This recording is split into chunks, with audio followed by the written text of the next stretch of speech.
Iran থেকে Yemen পর্যন্ত এক টানটান সামরিক সজ্জা। সারি সারি ইয়েমেনি ক্ষেপণাস্ত্র কি ইসরায়েলের আকাশ প্রতিরক্ষা ব্যবস্থাকে ভেদ করতে পারবে? যদি তা হয়, তাহলে ইসরায়েলের জন্য ঘোর অন্ধকার অপেক্ষা করছে। পরিস্থিতি কি সেই অনিবার্য সংঘাতের দিকেই গড়াচ্ছে? ফিলিস্তিনের গাজায় যুদ্ধ শুরু হওয়ার পর থেকেই হুথি যোদ্ধারা লোহিত সাগরে চলাচলকারী ইসরায়েলি ও তাদের সংশ্লিষ্ট জাহাজগুলোতে নিয়মিত হামলা চালায়, কিন্তু এবার তারা আরও সরাসরি হুঙ্কার দিয়েছে। হুথি আনসারুল্লাহর রাজনৈতিক ব্যুরোর সদস্য মোহাম্মদ আল ফারা সাফ জানিয়েছেন, ইসরায়েলকে জবাব দেওয়ার জন্য ইয়েমেন সম্পূর্ণভাবে প্রস্তুত। আল ফারায়ের ভাষ্য, ইয়েমেন প্রতিক্রিয়া জানাতে সম্পূর্ণভাবে প্রস্তুত। এটা শুধুই রাজনৈতিক রটনা নয়, বরং বাস্তবে হাতের তালুতে থাকা কৌশলগত পরিকল্পনা। কটি সশস্ত্র গোষ্ঠীর পক্ষ থেকে এমন সরাসরি সামরিক পরিকল্পনার ঘোষণা আন্তর্জাতিক কূটনীতির প্রেক্ষাপটে অত্যন্ত মূল্যবান। এর অর্থ কেবল কথার যুদ্ধ নয়, বরং বাস্তব সামরিক সংঘাতের প্রস্তুতি।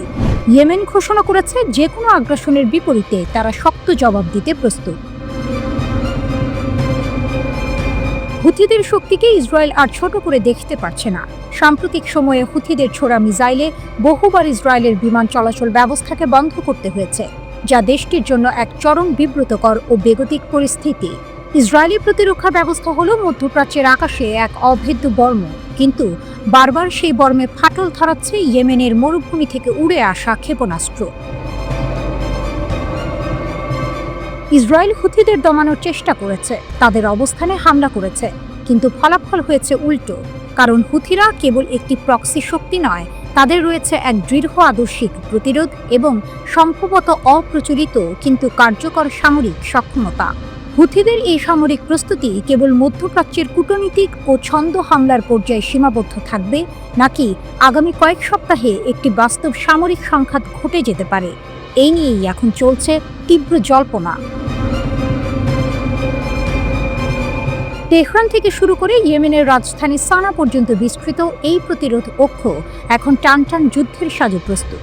এই উত্তেজনা কোনো বিচ্ছিন্ন রাজনৈতিক ঘটনা নয়, বরং ফিলিস্তিন সংঘাতের ধারাবাহিকতা, যা এখন মধ্যপ্রাচ্যের ভূ রাজনৈতিক মানচিত্রকে নতুন করে আঁকার দিকে ইঙ্গিত দিচ্ছে। লোহিত সাগরে ইসরায়েলি সংশ্লিষ্ট জাহাজগুলোতে হুথিদের নিয়মিত হামলা বৈশ্বিক বাণিজ্যেও গভীর প্রভাব ফেলছে। ইসরায়েলের দুর্বলতা এখন হুথিদের চোখে ধরা পড়েছে, আর তারা এই সুযোগকে কাজে লাগিয়ে নিজেদের আঞ্চলিক ক্ষমতাকে আরও সুসংহত করতে চাইছে।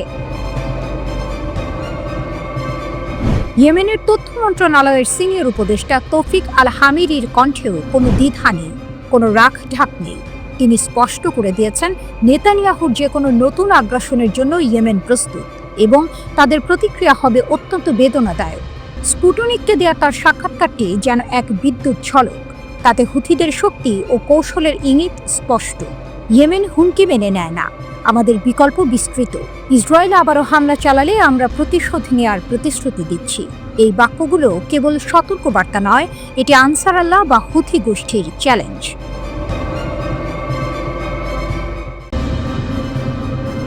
কি লুকানো ছিল এতদিন? ইরান ইসরায়েল যুদ্ধের গোপন গল্প এবার সামনে এলো।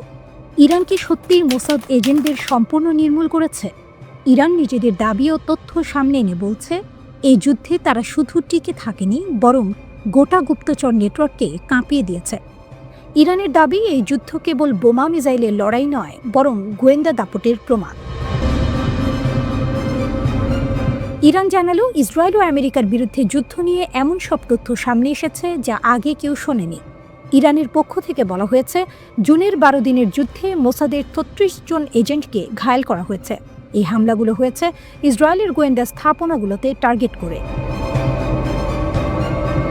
ইরানের দাবি, পুরো যুদ্ধ জুড়ে তারা ছিল ইন্টেলিজেন্স সুপার পাওয়ার। আইআরজিসি কর্মকর্তারা বলেন, তাদের হাতে ছিল ফুল ইন্টেলিজেন্স ডমিন্যান্স। আইআরজিসির মুখপাত্র তাসনিমকে বলেন, ইরানের হাতে ইসরায়েল নিয়ে সম্পূর্ণ তথ্য ভাণ্ডার রয়েছে। তাদের দাবি, মোসাদের ওই স্থাপনাগুলোতে 36টি নিশ্চিত হতাহত তারা যাচাই করেছে। ইরান বলছে, ইসরায়েল যত আঘাত করেছে, ইরান তার যোগ্য জবাব দিয়েছে। আইআরজিসি কর্মকর্তার বক্তব্য, ইসরায়েল একটি স্ট্রাইক করলেই ইরান প্রায় হুবহু সেই ধাঁচে জবাব দিয়েছে। তিনি দাবি করেন তেহরানের ফুয়েল স্টোরেজে ইসরায়েল যে হামলা করেছিল তার উত্তরে ইরান হাইফায় 2টি স্ট্রাইক চালায়। ইরান বলছে তাদের মিসাইল ছিল মাস্টারপিস, আর ইসরায়েল সেটা স্বীকারও করেছে। কর্মকর্তার দাবি হাইফার তেল শোধনাগার ছিল তাদের ইরানিয়ান মিসাইল মাস্টারপিসের লক্ষ্য। মুখপাত্র বলেন ইসরায়েল ব্যক্তিগতভাবে স্বীকার করেছে ইরানের মিসাইল তাদের রিফাইনারির কার্যক্রম পুরোপুরি থামিয়ে দিয়েছিল। 12 দিনের সেই যুদ্ধ থামাতে যুক্তরাষ্ট্রকে এগিয়ে আসতেই হয়েছিল। জুনের এই 12 দিনের ইরান ইসরায়েল যুদ্ধ শেষ হয় মার্কিন মধ্যস্থতায় করা যুদ্ধবিরতিতে। এর আগে ইসরায়েল ইরানের পারমাণবিক স্থাপনায় হামলা চালায় ও শীর্ষ সামরিক ব্যক্তিদের হত্যা করে। শুধু ইসরায়েল নয়, যুক্তরাষ্ট্র ইরানের পারমাণবিক স্থাপনায় বোমারু বিমান দিয়ে হামলা চালিয়েছিল। যুদ্ধ শেষ, কিন্তু ইরানের পাল্টা অভিযান তখন থেকেই শুরু। যুদ্ধের পর ইরান শুরু করে ব্যাপক অভিযান মোসাদ এজেন্ট চিহ্নিত ও ধরার জন্য। রিপোর্ট বলছে এই সময়ে ইরান 21,000-এর বেশি সন্দেহভাজনকে আটক করেছে। অগাস্টে ইরান মৃত্যুদণ্ড দেয় রোজবে বাদি নামের এক পারমাণবিক বিজ্ঞানীকে মোসাদের সঙ্গে যোগসাজশের অভিযোগে। এরপর যখন ইরানের সর্বোচ্চ নেতা মুখ খুললেন, বার্তা ছিল আমেরিকা ও ইসরায়েলের উদ্দেশ্যে পরোক্ষ বিদ্রুপ। ইরানের সুপ্রিম লিডার সরাসরি ইসরায়েল ও যুক্তরাষ্ট্রকে উপহাস করেন যুদ্ধ নিয়ে।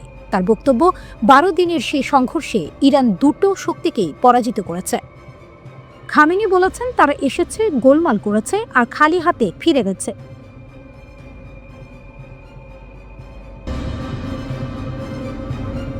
আজ আমরা যে ঘটনার কথা বলবো সেটি শুধু একটি সামরিক দুর্ঘটনা নয়, এটি আধুনিক যুগের সবচেয়ে বড় গোয়েন্দা বিপর্যয়গুলোর একটি, যার ঝাঁকুনি এখন পর্যন্ত ওয়াশিংটন পর্যন্ত পৌঁছে গেছে। ইসরায়েলের ভয়ঙ্কর ভুল, এক বিস্ফোরিত না হওয়া বোমা বদলে দিল মধ্যপ্রাচ্যের শক্তির মানচিত্র, আর সেই ভুলে সবচেয়ে বেশি লাভবান হল ইরান। কি ঘটেছিল? ইসরায়েল নভেম্বরে লেবাননে একটি টার্গেটেড স্ট্রাইক চালায়। লক্ষ্য ছিল হিজবুল্লাহ কমান্ডার হাইয়াম আলী তাবতাবাই। এই মিশনে তারা ব্যবহার করেছিল মার্কিন যুক্তরাষ্ট্রের অত্যাধুনিক GBU-39B বোমা, যার কাজ নির্ভুলভাবে লক্ষ্যবস্তুতে আঘাত হানা। কিন্তু সমস্যা হলো একটি বোমা বিস্ফোরিতই হয়নি। এখান থেকেই শুরু হলো এমন একটি ঘটনা যেটি এখন আমেরিকার সামরিক বাহিনীকে দিশেহারা করে দিয়েছে। হিজবুল্লাহ নিখুঁত উদ্ধার অভিযান। বোমাটি পড়ার কয়েক মিনিটের মধ্যেই হিজবুল্লাহর বিশেষ ইউনিট সেখানে পৌঁছে যায়। তারা আতঙ্কিত হয়নি, পালায়নি, বরং যা করেছে সেটিকে গোয়েন্দা কর্মকর্তারা বলছেন টেক্সট বুক রিকভারি অপারেশন। তারা বোমার প্রতিটি অংশ ছবি তোলে, নিরাপদে ডিফিউজ করে, ভেতরের ইলেকট্রনিক্স খুলে ফেলে, গাইডেন্স সিস্টেম, সেন্সর, ফিউজ সব খুলে নেয় এবং সবশেষে 24 ঘন্টার মধ্যেই পুরো জিনিসটি পৌঁছে দেয় ইরানের হাতে।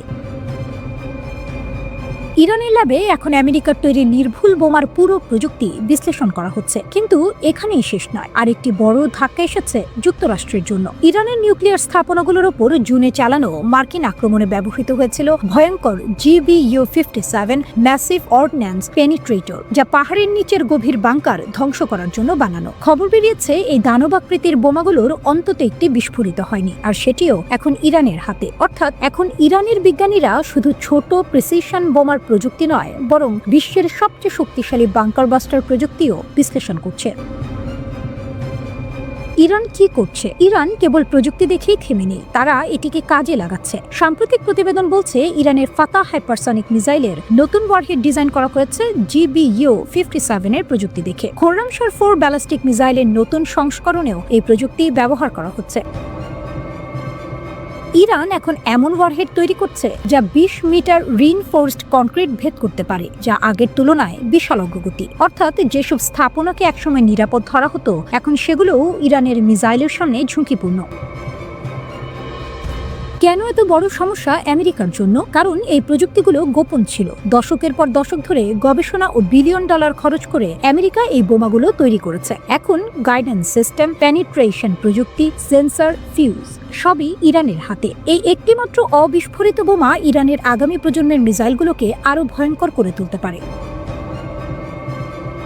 ওয়াশিংটন কেন এত উদ্বিগ্ন? কারণ ব্যাপারটা এখন আর শুধু প্রযুক্তি নয়, এটি ক্ষমতার ভারসাম্যের ব্যাপার। দীর্ঘদিন ধরে আমেরিকা ও ইসরায়েল পুরো মধ্যপ্রাচ্যে তাদের প্রযুক্তিগত আধিপত্য দেখিয়ে এসেছে, কিন্তু এই ঘটনায় সেই আধিপত্যে বড় একটি ফাঁক তৈরি হলো।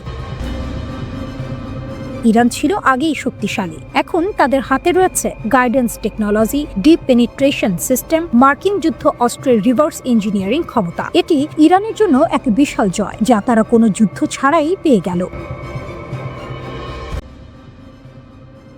সৌদি আরব কেন ইসরায়েলের সঙ্গে সম্পর্ক গড়ছে না? অন্যান্য মুসলিম দেশের অবস্থান কি? এই প্রশ্নগুলোর উত্তর খোঁজার জন্য মধ্যপ্রাচ্যের ভূ রাজনীতি এবং ফিলিস্তিন সমস্যার ঐতিহাসিক প্রেক্ষাপট জানা জরুরি। মধ্যপ্রাচ্যের সবচেয়ে প্রভাবশালী ও অর্থনৈতিকভাবে শক্তিশালী মুসলিম দেশগুলোর মধ্যে সৌদি আরব অন্যতম। ইসরায়েলের সঙ্গে সম্পর্ক স্বাভাবিক না করার প্রধান কারণগুলো হল দ্বিরাষ্ট্রীয় সমাধান। সৌদি যুবরাজ মোহাম্মদ বিন সালমান স্পষ্ট করে দিয়েছেন, ইসরায়েলের সঙ্গে পূর্ণ ও আনুষ্ঠানিক সম্পর্ক স্থাপন করার আগে ফিলিস্তিন ইসরায়েল সংকটের দ্বিরাষ্ট্রীয় সমাধানের সুস্পষ্ট পথ নিশ্চিত করতে হবে। এর মানে হলো পূর্ব জেরুজালেমকে রাজধানী করে একটি স্বাধীন ফিলিস্তিন রাষ্ট্র গঠনকে ইসরায়েলকে স্বীকৃতি দিতে হবে। আরব পিস ইনিশিয়েটিভ 2002, এই উদ্যোগটি সৌদি আরবের নেতৃত্বে আরব লীগ গ্রহণ করেছিল। এর মূল শর্ত ছিল, ইসরায়েল যদি 1967 সালের দখলকৃত ফিলিস্তিনি ভূমি ও গোলান মালভূমি পুরোপুরি ছেড়ে দেয়, তবেই আরব দেশগুলোও ইসরায়েলের সঙ্গে সম্পর্ক স্বাভাবিক করবে। ইসরায়েল তা প্রত্যাখ্যান করায় সৌদি আরব এখনও এই অবস্থান থেকে সরেনি। জনমতের চাপ।